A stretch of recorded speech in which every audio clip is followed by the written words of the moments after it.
வந்து அரசியலுக்கு வந்துட்டாரு அப்படின்னா நம்மளுக்கு எந்த மாதிரி ஹெல்ப்லாம் நம்மளுக்காக நம்ம தமிழ்நாட்டுக்காக அவர் பண்ணா நல்லா இருக்கும்னு நினைக்கிறீங்க? அவர் அதே ஒரு ஸ்டேட்மெண்ட்டை கொடுப்பாருல, எப்படி இப்ப 2026ல நிக்க தான் போறாரு. ஸோ அவர் ஒரு ஸ்டேட்மெண்ட் கொடுக்கும்போது நம்ம தெரிஞ்சுக்கலாம். இல்ல நம்மளோட ஆசை நான் வந்து நினைக்கிறேன் இப்ப இந்த மாதிரி எங்க ஏரியால இதெல்லாம் பண்ணா நல்லா இருக்கும் அப்படின்னு நினைக்கிறேன். அப்ப நீங்க வந்து உங்க சார்பா நீங்க என்ன நினைக்கிறீங்க? கவர்மெண்ட் ஹாஸ்பிட்டல்ஸ்லாம் கொஞ்சம் இம்ப்ரூவ் பண்ணா நல்லா இருக்கும். சீரியஸ்லி அது ரொம்பவே வந்துட்டு ஒரு இக்கட்டான சூழ்நிலையில தான் இருக்கு. So it will be great. அவர் ஜிஹெச்லாம் கொஞ்சம் வந்துட்டு பண்ணி விட்டாரு. அதுவும் இல்லாமல் ஆல்ரெடி ஓகே, இப்போ பாதி ஓகே, இன்னும் அவர் வந்தால் பாதியும் கிளியர் பண்ணிடுவாருன்ற ஒரு நம்பிக்கை இருக்கு. இப்ப பசங்க ஸ்டடீஸ் வைஸ் வந்து அவர் எந்த மாதிரி ஹெல்ப் எல்லாம் பண்ணுவாருன்னு நினைக்கிறீங்க?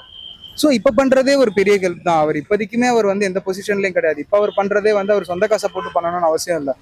ஸோ அது இனிமேலும் அவர் வந்து அவர் இப்போ ஒண்ணுமே இல்லாதப்ப அவர் பண்றாருன்னா அவர் கண்டிப்பா அவர் ஒரு பவருக்கு வந்தா பண்ணுவாருன்றதுல எந்த ஒரு ஆட்சேபனையும் இல்லை. மஞ்சு மாம்ஸ் யூடியூப் சேனலை சப்ஸ்கிரைப் பண்ணுங்க.